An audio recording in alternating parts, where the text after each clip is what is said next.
Bismillahirrahmanirrahim. Assalamu alaikum. Welcome to tuhun bake let's on YouTube channel pet at the now to cook with Ambreen. Sun is this recipe gandhe to maaz.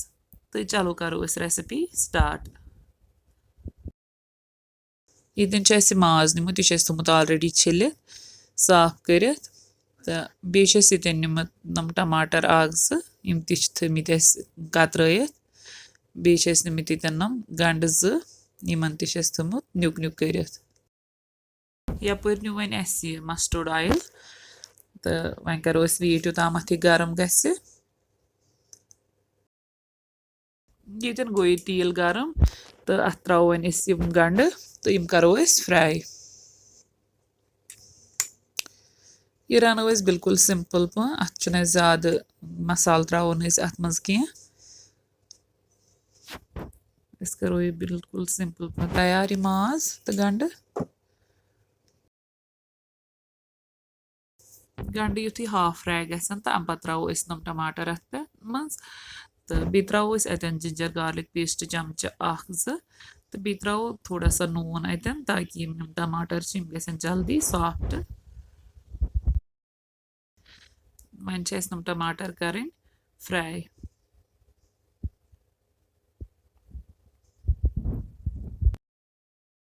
यन नम टमाटर fry गमित इन सोरे आब गुमुत खुशक तेल द्रामुत वापस तो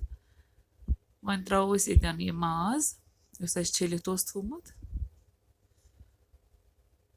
तो करो असल पे फ्राई वन माज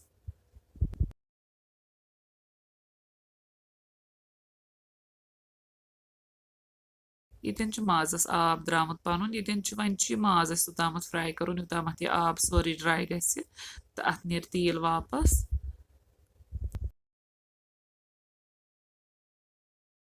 यन माज गुमुत फ्राई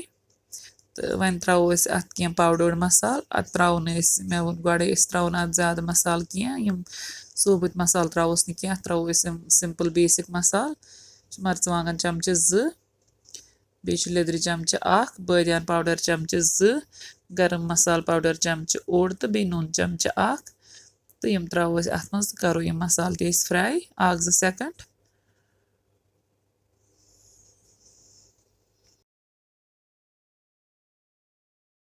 मसाल फ्राई गसन पत त्रो अत मज आबस आग 2 गिलास तो थो अत वन पे ढकन तो करो वन तोतामत कुक योतामत अत माज गि सॉफ्ट